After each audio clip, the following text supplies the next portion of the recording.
I think it's pretty fair to say Lavonte David is probably one of the more underrated, if not the most underrated player in the NFL right now. I mean, there's honestly some people who are football fans who don't even know who he is, which is crazy to think about because he's been one of, if not the best linebacker in the NFL, and he's almost without a doubt been the best outside linebacker in a 4-3 up until last year when he got moved to middle linebacker. I mean, if you want to compare him to someone in his draft class, Bobby Wagner, they've actually put up pretty comparable stats, and numbers-wise, David's been slightly better. I mean, while Wagner does have more total tackles, David has about 100 more solo tackles, and he also has more sacks, more forced fumbles, and more fumble recoveries. He also has one more interception and one more touchdown, so, both of those are kind of a push. I'm not going to really talk about that too much. And I'm not making the argument that he's better than Wagner, but he's certainly in the same ballpark as Wagner, and I think that, numbers-wise, he is better than Wagner. I would probably still give a slight edge to Wagner, but I think David is really good and deserves a lot more credit than he gets, and so that's why I'm making a video talking about him right now. So, take a look at this play, for example. What I'm going to talk about first is his football IQ. He has a very good football IQ, and what's going to happen on this play is that it's going to be a cover 4 zone, and for Detroit, they're running a screen pass. So this is actually pretty good against cover 4 zone because, plenty of players will be deep, and so all you have to do is really block a couple guys out of the way shallower, and you'll be fine. But after the ball is snapped, if you notice what's going on right here is that, okay, so there are 3 offensive linemen who are moving out, and any of them could pick up Lavonte David. David is the guy who's in that box, the Tampa Bay player who's in that box. But watch what David is going to do here. He breaks in incredibly quickly. None of the offensive linemen are able to pick him up, and he's able to make an immediate tackle right there. And that's just, it really is. It's a tremendous play from David. And that's one of the things that makes him so effective for Tampa Bay is his ability to make reads, his ability to realize what's going on and make plays as they're happening. People often talk about tackles. Tackles can happen due to a lot of different things. You can get tackles because you're just really good at figuring out where people are. You can also get tackles because you can read plays well. And quite frankly, you can get tackles if you're just in a bad defense, which Tampa Bay has definitely had their share of bad defenses from time to time.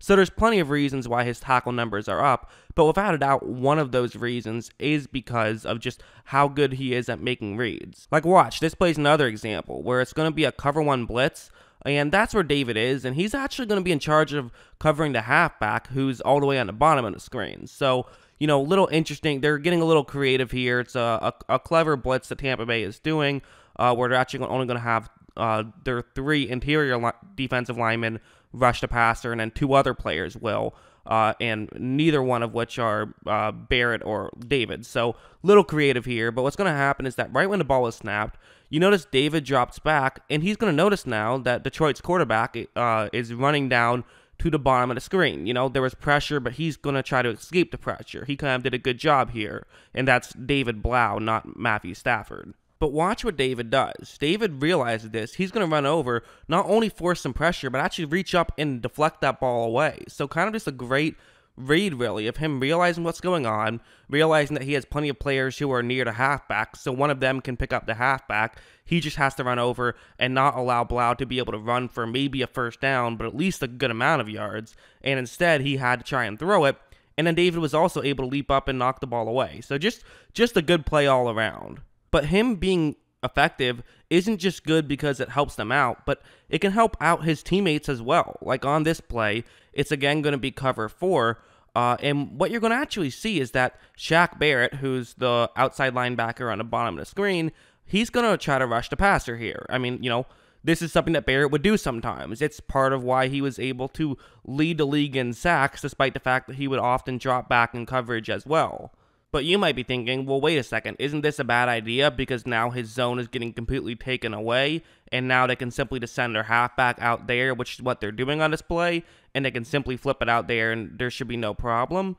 Well, maybe, but the guy who's covering the middle of the field is Lavonte David on this play. So watch how, the throw is going to go to the halfback right here, but you look at David and look at how quickly he, again, reads this play. And one other thing I haven't really talked about yet, but I should because it's very important, is just how fast David is. He's one of the fastest linebackers in the game, and watch how quickly he gets in position to make a tackle, and they lost a yard in that play. So, again, that's just kind of a thing where he can take over multiple zones in coverage. So that can, make things easier for a guy like Shaq Barrett, where, he can say every now and then, hey, I'm going to rush the passer on a play that I'm supposed to drop back in coverage because I trust the guy I have next to me to figure out what's going on.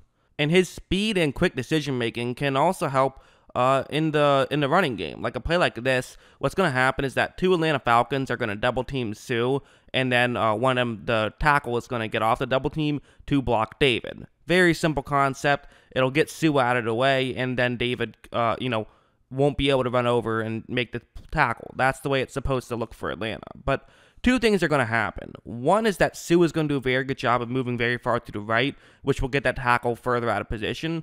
But also David steps up. Notice how they both do that. So now, at this point, because David moved so quickly and because Sue moved over to the right so quickly, now the tackle is really not in position to be able to get in David's way, and he can now try and make a tackle, and he is able to make a very quick tackle, and again, they're not able to pick up any yards on that play. And that was a good teamwork play. That wasn't just David, that was Sue. But you know what? Listen, it helps Lavonte David now at this point in his career that he has a good, he's part of a good front seven for kind of the first time in his career, really. So it's interesting to see how well it works out for him.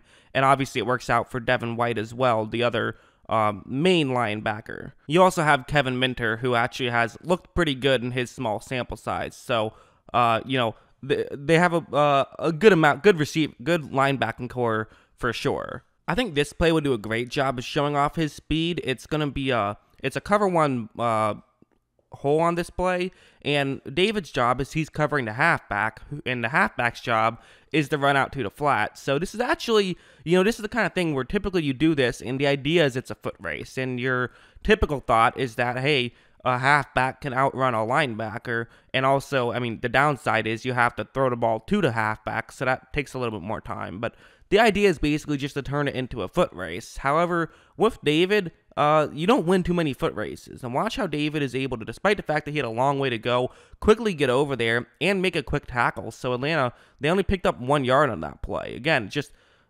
A, quick read, quick reaction time, and B, just his speed, and that's how he's able to not allow Atlanta to pick up a big gain on that play.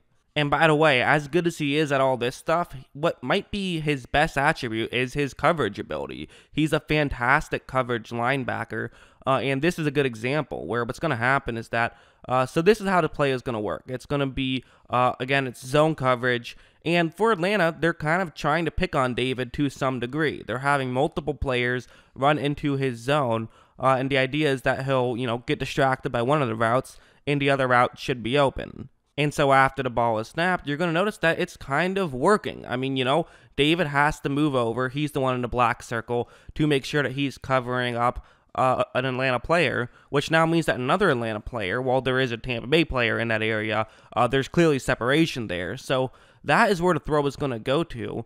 But watch how David makes a perfect break on this one, and then he just drops the pass, which I'm telling you, I've seen every snap this guy has played. That's there might be 1 or 2 more opportunities of that, but that is very rare. He usually, when he gets his hands on the ball, he's able to get the interception. Usually he's good at those splash plays. That honestly could have maybe been a pick 6, so definitely a tough one for him to drop for him, although Tampa Bay still won, so not the end of the world.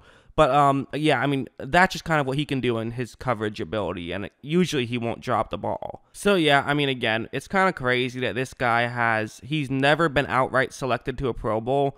He does have a Pro Bowl to his name, but that was as a replacement, again, which is just ridiculous because he's probably been a top 3 linebacker in the league for most years, so the fact that he can't even, get a Pro Bowl, kind of ridiculous, I think, although, it did probably hurt him that Kuechly and Wagner were both in the same conference for so long. But even so, he deserved some for sure, especially with the fact that this guy is a former first-team All-Pro, but still can't seem to get outright selected to a Pro Bowl. Kind of crazy. So again, figured I'd show him some love. Absolutely a fantastic player. So yeah, now I'll pass the question off to you. What do you think of Lavonte David? Let me know in the comments below. Always love hearing from you. And of course, as always, thanks for watching.